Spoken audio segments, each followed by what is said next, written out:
Hi, my name is Taylor Papantonis, and I'll be introducing Group 1. I have the privilege to work with Colin South, Kyle Summerland, and Stephanie Gibbs. We have spent the last couple of weeks researching canal competition, but more specifically, the Panama Canal's expansion and its effects on international logistics. Let's get started. Following the failure of a French construction team in the 1880s, the United States commenced building a canal across a 50-mile stretch of the Panama Isthmus in 1904. The canal was formally opened on August 15, 1914, with the passage of the cargo ship SS Incon. Four of the world's greatest ocean routes that are impacted by the Panama Canal are the Magellan, or Cape Horn route, the Panama Railroad and Mexican or Telehupic route, the South African or Cape Town route, the Suez Canal route. The opening of the Panama Canal in 1914 also caused a severe drop in traffic along the Chilean ports due to shifts in the maritime trade routes. I'm now going to pass it off to Colin to tell us about the immediate impact the expansion had on international logistics. Taylor mentioned on the last slide the four major routes that have been affected by the Panama Canal expansion, especially these two routes named the Magellan and Suez Canal route shown on this current slide.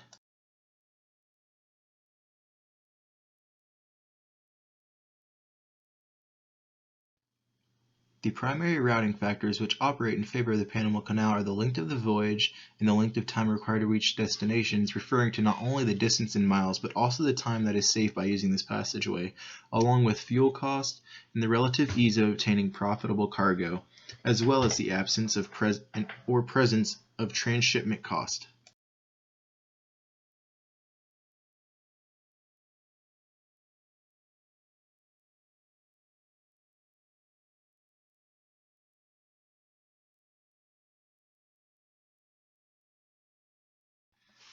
The Panama Canal had an immediate impact on international logistics, cutting travel times of more than 7,000 miles when traveling from New York to San Francisco by water, which turns out to save about 2 weeks of travel time. So instead of spending an extra 2 weeks traveling around South America, you can use the Panama Canal, which takes 6 to 10 hours to travel the 48 miles through the canal, paying on the average of about $150,000. The Suez Canal, like the Panama Canal, had an immediate impact once opening in 1869, which allowed ships to travel through the 120-mile-long canal, taking on average about 15 hours to travel through, rather than traveling around the South American tip, which was about 2,700 miles added onto their trip. Now I will pass it on to Kyle, who will go more into detail.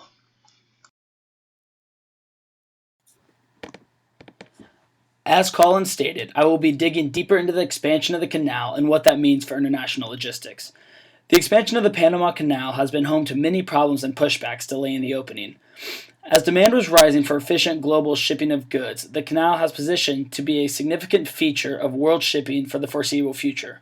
However, changes in shipping patterns, particularly the increasing numbers of larger-than Panamax ships, necessitated changes to the canal for it to retain a significant market share. In 2006, it was estimated that by 2011, 37% of the world's container ships would be too large for the present canal, and hence a failure to expand would result in significant loss of market share. The cost for the expansion project was estimated at $5.25 billion US, and the expansion allowed for to double the canal's capacity, allowing for more traffic and passage of longer, wider post-Panamax ships. The new locks opened for commercial traffic on June 26, 2016, and the first ship to cross the canal using this third set of locks was a modern, new Panamax vessel, the Chinese-owned container ship Costco. As you can see in the illustration, the top ship, the old Panamax, was the largest ship that could navigate before the expansion. This ship became the global standard. The size became a standard for ports, which designed their harbors to fit no larger than the Panamax ships. By early 2000s, however, the Panama Canal had become a bottleneck. It couldn't deal with the very large container ships that were in production, a post-Panamax.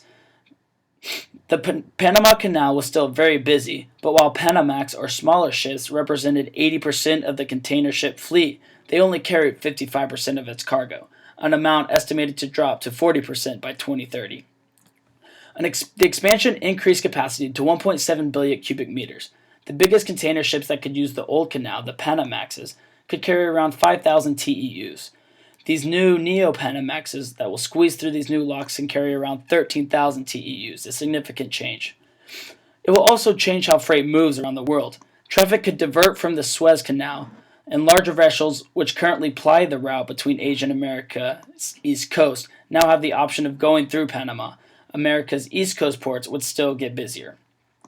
The short term won't bring massive game-changing effects to the East Coast ports, because much of that repositioning has already occurred in recent years. But it will shift U.S. cargo from slightly favoring the West Coast to a more even split between the two coasts. This new expansion will also lower shipping costs. Before the expansion, larger ships had to use the Suez Canal through Egypt rather than the smaller Panama Canal. The expansion will open Asian markets for the U.S. natural gas port as well. Before this expansion, the canal was too small to fit these liquefied natural gas ships, as well as high-value, time-sensitive goods, such as electronics. Lower cost is not the only impact this has on international logistics. I will now turn it over to Stephanie to elaborate on the other impacts. Now, let's conclude this presentation summarizing the general impacts of the expansion of the Panama Canal on international logistics. Number 1. Thanks to the expansion of the canal, the majority of the global fleet will now fit through the canal. It will also change how freight moves around the world. For example, traffic that now uses the Suez Canal now has the option of going through the Panama Canal. Therefore, America's East Coast ports should get busier. As a result of traffic being diverted, Panama will regain some business loss in recent years to the Suez Canal. Many consultants and industrial real estate developers predict that the expansion will accelerate a gradual shift of U.S. containerized imports from Asia, now dominated by West Coast ports towards the East and Gulf Coast. There could also be a long competitive battle ahead, because West Coast ports and Western railroads could adjust their rates to meet Panama's competition. Potential savings can also be identified in new routes to market. It comes as no surprise that over the past year there has been a huge increase in logistics and warehousing companies in the state of Florida alone. But the expansion of the canal will also give rise to new niche players just by minimizing transportation time from warehouse to consumer. Also, dramatic shifts are taking place in the energy cost equation. The commodities space will experience change due to the expansion.